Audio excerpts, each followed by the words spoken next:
Hey. Alright guys, welcome back to the channel. My name is Harold. Today is Monday, April 20th. And in today's video, I'm just going to be going over the trade that I took today and why it was an unsuccessful trade. What happened during the trade and all the little details. So just coming into the daily plan, right? Again, on Monday, today, we created another gap to the downside here, which is interesting because last Monday we also had a very similar gap like this, and overnight we're kind of just attempting to fill this, right? So my plan for the day was pretty simple. I mainly just wanted to play off of this gap fill. If price was able to fill the gap, then I was willing to look and trade after that, right? And our key level probably would have been this previous day value area low, as well as a combination of the weekly value area high as well as the previous day value area high. Now, before we progress any further, usually the previous day volume profiles that I was using it was measured for a whole day's worth. So pretty much from one session till the completely next new session, it measured all of that. And this volume profile would have it. But there was a viewer that mentioned if I use either the regular trading hour volume profile or if I use the extended trading hours volume profile. And I mentioned that I used the extended, but once he mentioned that, I was like, oh, maybe I should just try out and back test this regular trading profile, regular trading hour profile, and forward test it as well. So the past week or so, I've just been like forward testing it, and honestly, I might just stick with the regular trading hour profile just because I only trade the New York session.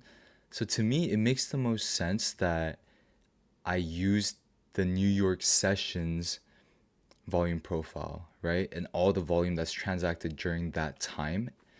And to me, it's like if you use the extended trading hour profile, they're not too different. Like the value areas aren't too different. They're slightly different, but they're not too different. So for now, I'm just going to use the regular trading hour profile. So this profile is made only during the New York trading session. So from 9:30 a.m. to 4 p.m. For me, I'm in the West Coast, so 6:30 a.m. to 1 p.m. Okay.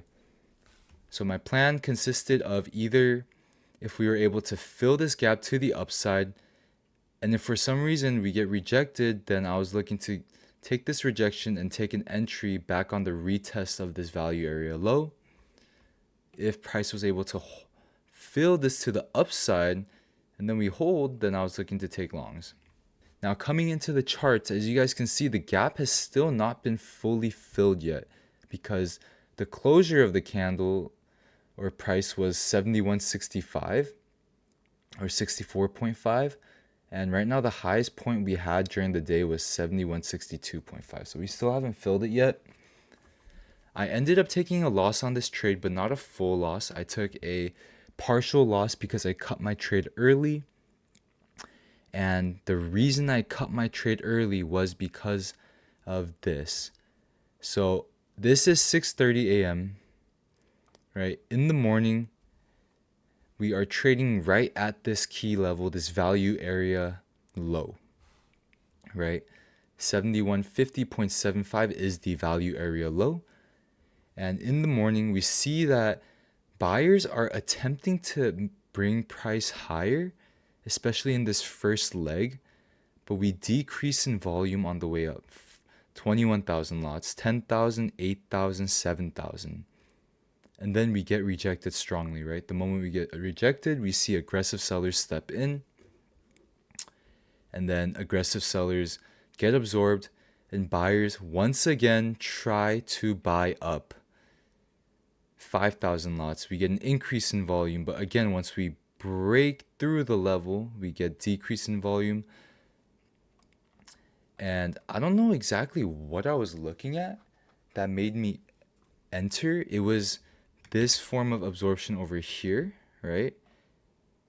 But after I entered, I kind of realized that this was a bad trade to be in because I just recognized this right here, the decrease in volume on the breakout and decrease in volume on the breakout. So these two indications after I got in led me to believe that longs were not the move, right? And I was like, okay. And we're also seeing just so much selling.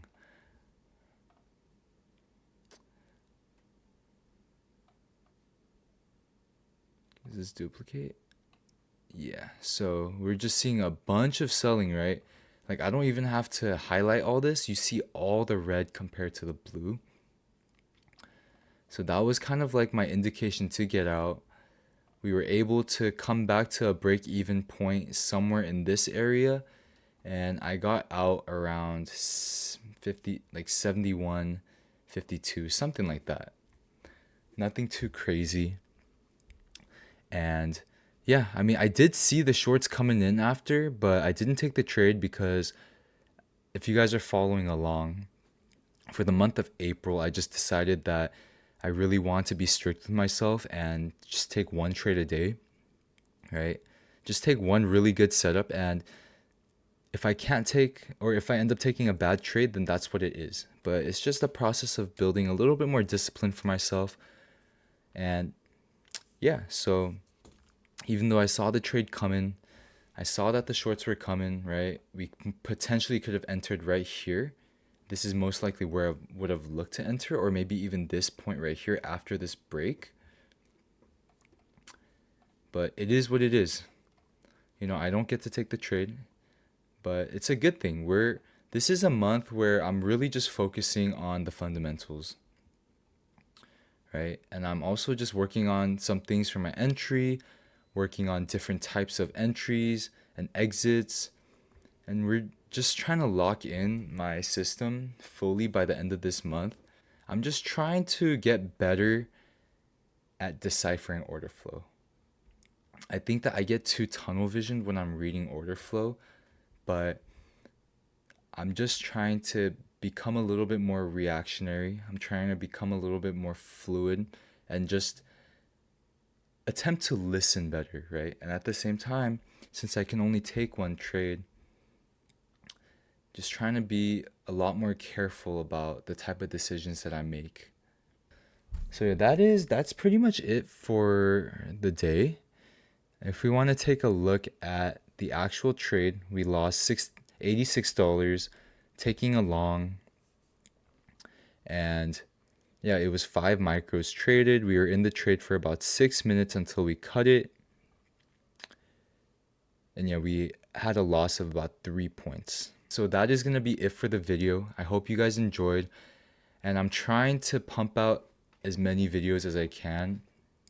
But it's been kind of hard lately. So still trying to be very consistent. But I think maybe the next few weeks I've had an adjustment to my schedule. So it's just something I'm trying to get used to. But yeah, still going to try my best to get all these videos out for you guys. I hope you guys had a good trading session. Hope you guys had a good day, and I'll see you guys next time. Peace.